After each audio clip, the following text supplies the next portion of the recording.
ذہن کی گہرائیوں میں اتار لو. آگے آیت آ رہی ہے ان تعذبهم فانهم عبادك وان تغفر لهم فانك انت العزيز الحكيم.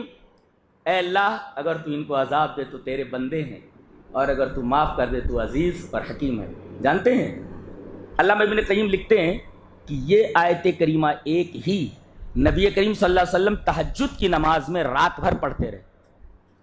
ایک ہی آیت ان تعذبهم فانهم عبادك وان تغفر لهم فانك انت العزيز الحكيم. اے اللہ اگر تو ان کو عذاب دے تو تیرے بندے ہیں اور اگر تو ان کو معاف کر دے تو عزیز و حکیم ہے. رات بھر اس آیت کریمہ کو آپ دہراتے رہے. علامہ ابن قیم لکھتے ہیں کہ جانتے ہیں اس سے کیا مسئلہ مستنبط ہوا؟ اس سے مسئلہ یہ مستنبط ہوا کہ قرآن کو ختم کرنا یہ اصل نہیں ہے، قرآن حکیم کی ایک ایک آیت پر غور کرنا یہ اہم ہے. آج کوئی 3 دن میں قرآن ختم کر دے رہا ہے، رات بھر میں قرآن ختم کر دے رہا ہے. گڑبڑ گڑبڑ یعملون، گڑبڑ گڑبڑ تعملون. ارے سدھر جاؤ، اللہ کے کلام کے ساتھ مسلمان ہو کر کے ایسا مذاق مت کرو. قرآن حکیم اترا ہے سمجھنے کے لیے، عمل کرنے کے لیے. یہ جنتر منتر کی کتاب نہیں ہے کہ اسے 1 دن میں ختم کر دیا جائے، رات بھر میں ختم کر دیا جائے، 3 دن کے اندر ختم کر دیا جائے. کہیں 5 پارے رات میں پڑھے جا رہے ہیں، کہیں جو ہے 10 پارے پڑھے جا رہے ہیں. حضرت علامہ ابن قیم فرماتے ہیں کہ ایک آیت میں پوری تہجد کی نماز گزر گئی. پوری تہجد میں نبی کریم صلی اللہ علیہ وسلم یہی آیت پڑھتے رہ گئے ان تعذبهم فانهم عبادك. ایک رات میں ایک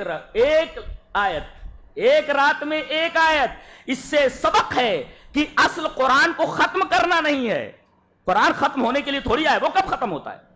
اصل یہ نہیں ہے کہ ہم قرآن کو ختم کریں، اصل یہ ہے کہ ہم نے قرآن کو سمجھا کتنا ہے. ایک آیت سمجھ میں آئی یا نہیں آئی؟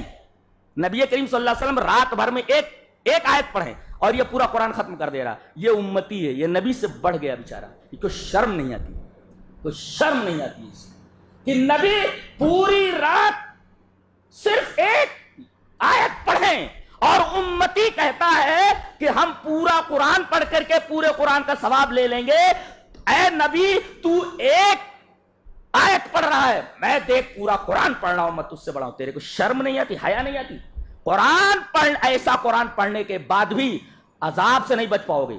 عذاب سے نہیں بچ، اس لیے کہ یہ قرآن کے ساتھ مذاق ہے. ایسا قرآن پڑھنا ثواب کا باعث نہیں، عذاب کا باعث ہے. لکھ لو اس کو لکھو.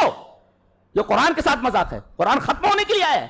ایک آیت سمجھتے نہیں، ایک لائن سمجھتے نہیں، ختم کر رہے ہیں. اچھی وہ غریب بات ہے. ان تعذبهم فانهم عبادك وان تغفر لهم فانك انت العزيز الحكيم. ایک آیت میں پوری رات گزر گئی.